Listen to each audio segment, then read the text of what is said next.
World would always remember you to stop 7 and today 8 वो मैंने note था मेरा मूड बने ये इसका बैकग्राउंड है। हमारी मिलिट्री जब किसी को ट्रेन कर देती है तो अच्छा ट्रेन करती है, ये बात तो मानना पड़ेगा, क्योंकि इन्होंने पॉलिश करने की इतनी ट्रेनिंग कर ली है कि अब ये बातों से मतलब इन्हें अपने जिस्म का कोई हिस्सा इस्तेमाल नहीं करना पड़ता, बल्कि अल्फाज से इतनी पॉलिश मार लेते हैं कि अगला बंदा बिल्कुल खुश हो जाता है। Shehbaz Sharif, his mouth is still stuck behind Trump's backside. Doctors have been called, but सुबह मैंने अखबारों में देखा, तस्दीक हो गई उस बात की। When you're like Pakistan, like Asim Munir, you throw $5 at him and tell him to do a striptease, he'll do it for you. आप अपना सर नोचेंगे, आप अपने बाल, अपना मुंह नोचेंगे, दीवारों के साथ आप टकरे मारेंगे, आपके रोंगटे खड़े हो जाएंगे और सोचने पर मजबूर हो जाएंगे कि यार क्या वाकई मुझे इस मुल्क के अंदर रहना या नहीं रहना। yeah, शर्म है in Pakistan, sure. 1971 में इनको शर्म नहीं आई यार, अब क्या आएगी? लोग जो हैं वो इस वक्त दुखी हैं।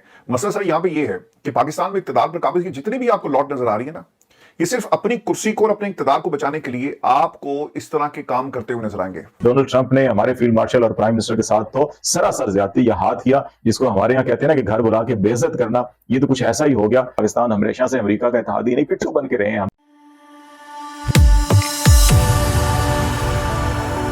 जय हिंद दोस्तों, मेरे चैनल मोदी देश में आपका स्वागत है।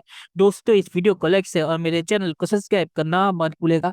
तो दोस्तों ट्रम्प ने इजिप्ट में शहबाज शरीफ की बहुत ही ज्यादा बेइज्जती की है, और वो भी भारत और मोदी का नाम लेके। तो मोदी जी का नाम मेंशन करके ट्रम्प ने शहबाज शरीफ की बहुत ही ज्यादा बेइज्जती की, और पीछे जो मेलोनी और यूके के प्राइम मिनिस्टर वो भी हैरान थे ये देख के कि शहबाज शरीफ की पब्लिकली ऐसे बेइज्जती हो रही है। और फिर ट्रम्प ने शहबाज शरीफ को आगे बुलाया कि प्राइवेटली तुम जो मेरी बूट पॉलिश करते हो वो आप पब्लिकली करो। और फिर शहबाज शरीफ ने अपने मुंह के जरिए ट्रम्प की बूट पॉलिश की, और वो सुन के मेलोनी का हाथ मुंह पे आ गया। ऐसी शर्मनाक हरकत शहबाज शरीफ ने की। तो पाक मीडिया इस पे बहुत ही रोना धोना कर रहा है, कह रहा है कि पाकिस्तान की आज इजिप्ट में भी बेइज्जती होगी। तो दोस्तों ये वीडियो बहुत ही मजेदार है, फिर से आप पूरा जरूर देखेगा। तो चलिए और दिशा न करके वीडियो देखते हैं। और मेरे पाकिस्तानियों, शायद जो मैं आपको भी सुनाने जा रहा हूँ ये पाकिस्तान के लिए खतरनाक तरीन वीडियो है। India is a great country with a very good friend of mine at the top, and he's just done a fantastic job. And right? सदर ट्रंप ने शहबाज शरीफ को बुलाया और कहा कि आप वो जो बात मुझे अकेले में कह रहे थे, क्योंकि उससे पहले जब फोटो सेशन हुआ वहाँ पर शहबाज शरीफ को भी मौका मिला जाकर तस्वीर बनवाने का, और वहाँ शहबाज शरीफ ने फिर उनका हाथ पकड़कर मामला लंबा कर लिया, क्योंकि शहबाज शरीफ की ट्रेनिंग वही नीचे MPAs वाली है और नीचे काउंसलर वाली है कि बस बंदा हत्थे चढ़ जाए और फिर अपनी बात पूरी करके वहाँ से हिलना है, उसके बगैर नहीं हिलना। तो इन्होंने फिर उनका हाथ पकड़ लिया और अपनी पूरी दास्तान गोई सुनाई। जाहिर है इनकी ट्रेनिंग, तो इन्होंने सदर ट्रंप को इतनी पॉलिश मारी कि सदर ट्रंप मजबूर हो गए। जब वो आए तकरीर करने तो उन्होंने कहा कि पाकिस्तानी प्राइम मिनिस्टर को बुलाया पहले, तो उसके साथ ही कहा कि आप वो जो अभी अच्छी अच्छी बातें कर रहे थे वो यहाँ आकर करें ना। अब सबने सोचा क्या ऐसी अच्छी बात सदर ट्रंप के साथ शहबाज शरीफ कर रहे थे, कोई माहौलियाती बात कर रहे थे, कोई दुनिया में अमन पैदा करने की बात कर रहे थे, कोई और बात कर रहे थे। खोदा पहाड़ बीच में से निकला शहबाज शरीफ का नोबेल प्राइज़। शहबाज शरीफ साहब ने कहा कि हम एक बार फिर नॉमिनेट करते हैं सदर ट्रंप को नोबेल प्राइज़ के लिए। सदर ट्रंप को ये बात अच्छी लगी तो उन्होंने शहबाज शरीफ को बुलाकर कहा कि आप वो दोबारा कहें ना ज़रा, जो आप मुझे बता रहे थे अकेले में, वो बड़ी खूबसूरत बात थी, यहाँ भी करें। तो फिर आपको पता है कि जो शहबाज शरीफ साहब हैं उन्हें तो अल्लाह दे, उन्होंने फिर ऐसी अंग्रेज़ी बोली कि बस सबको हैरान कर दिया। पीछे यूके के, बरतानिया के जो प्राइम मिनिस्टर थे वो भी परेशान ही खड़े थे बेचारे कि ये कौन से वाली अंग्रेज़ी है, बहरहाल ये बोल रहे थे। फिर उन्होंने वही जो चंद अल्फाज इनकी वोकैबुलरी में है उनको इस्तेमाल किया। बस उन्होंने कहा गल ही मुक गई है। सदर ट्रंप ने कहा गल मुक गई है, चलो अब घरों को चलते हैं, जो शहबाज शरीफ ने बात कह दी इधर बात ख़त्म हो गई है, इसके बाद अब और कोई बात नहीं रहती। बहरहाल वो मजाक कर रहे थे, उसके बाद फिर भी उन्होंने बातचीत की। तो ये सूरत हाल है। अब आपको समझ आ गई होगी जब हम कहते थे कि आपको याद कीजिए कि जब वहाँ पर चांपें खाई गई थी वाइट हाउस में, तो मैंने आपको उसी दिन कहा था कि यहाँ पर कोई फ्री लंच नहीं है और इस लंच की कीमत तो पाकिस्तानियों को अदा करनी पड़ेगी और कई नस्लों को करनी पड़ेगी और बड़ी सख्त कीमत होगी। अब वो कीमत मेरा ख्याल आपको अंदाज़ा हो गया है, अब पाकिस्तान को वो अदा करनी पड़ रही है, काम शुरू हो गया उसके ऊपर। और ये पहला आप ये कहिए कि अब डिस्प्ले था कि पाकिस्तान क्या करने जा रहा है और क्या हो चुका है।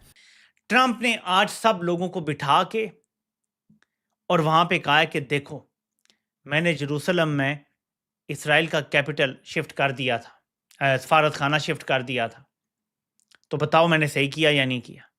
और कोई कुछ कहने वाला नहीं है इन लोगों को। नेतन्याहू और ट्रंप का फेवरेट फील्ड मार्शल होगा, वो पाकिस्तान के लिए कभी भी अच्छा नहीं होगा। इस वक्त जो हुक्म है वो अमेरिका का चल रहा है। आपने देख लिया ना कि शहबाज शरीफ साहब ने वही काम किया जो उन्हें आता है, और डोनाल्ड ट्रंप ने जब उन्हें दावत खिताब दिया तो उन्होंने वही काम किया जिसके वो माहिर हैं, तारीफों के पुल बांधे। When you're like Pakistan, like Asim Munir, you throw $5 at him and tell him to do a striptease, he'll do it for you. He'll dangle his little schlong in your face and stir your cocktails with it if you want. Did he mind ever being taken in through the back door through which Marilyn Monroe used to get taken up to fuck John F. Kennedy? No, he didn't. He was very happy to go the first 2 times without a photo, na? वो सब कुछ दिखा, वो पट्टा नहीं दिखा, पता है ना वो। हाँ, गुड, अच्छा परफॉर्मेंस हो रहा है। हाँ, जैसे दिख रहा है ना Trump, good. How can you call yourself a self-respecting country after your prime minister does that?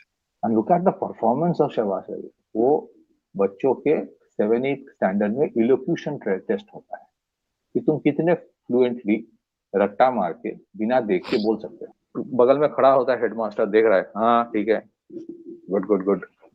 ये चल रहा है वहां पे, मैन ऑफ पीस। चलिए दोस्तों, इस वीडियो बात करें तो पाकिस्तान के लिए लोग कहते हैं और मैं भी कहता हूँ कि बेइज्जती उतनी होती है जितनी महसूस हो। तो पाकिस्तान के लिए ये बहुत ही सही बात है, क्योंकि कल शहबाज शरीफ ने जो इजिप्ट में हरकत की, उसके बाद मुझे लगा कि पाकिस्तानियों में इतनी तो शर्म होगी कि वो इस वीडियो को छुपाएंगे। उल्टा पाकिस्तानी इस वीडियो को शेयर कर रहे थे, ये दिखा के कि देखिए शहबाज शरीफ की कितनी इज्जत हुई। उन्हें पता ही नहीं चला कि ट्रम्प ने कैसे शहबाज शरीफ की बेइज्जती कर दी, और शहबाज शरीफ ने जो चीज कही उस पे दुनिया में शहबाज शरीफ का मजाक उड़ रहा है। मतलब पाकिस्तानियों को पता भी नहीं चला कि उनकी बेइज्जती हुई, और वो सोचते हैं कि ये उनकी तारीफ है। तो पाकिस्तानियों के लिए ये सही बात है कि बेइज्जती उतनी हो जितनी महसूस हो। पाकिस्तानियों को बेइज्जती महसूस ही नहीं हुई, और इसीलिए वो इस वीडियो को शेयर कर रहे हैं। अगर कोई और देश होता तो इस वीडियो को वो छुपाता या इसका मेंशन भी नहीं करता, पर पाकिस्तानी इसे शेयर कर रहे हैं। ये हालत है पाकिस्तान की। और आखिर में ये कहूँगा कि शहबाज शरीफ की पब्लिकली बूथ पॉलिश करने की हरकत देख के मेलोनी भी, उनको भी शर्म आ गई, पर शहबाज शरीफ और पाकिस्तानियों को शर्म नहीं आई। ये हालत है पाकिस्तान की। इसीलिए मैं कहता हूँ कि पाकिस्तानियों को आप बेइज्जत कर ही नहीं सकते, क्योंकि उन्हें महसूस ही नहीं होती। तो चलिए देखते हैं कि फ्यूचर में क्या होता है। दोस्तों, ये वीडियो देखने के लिए बहुत बहुत शुक्रिया, और हमें जो सब्सक्राइब करना मत भूलिएगा। Thank you very much.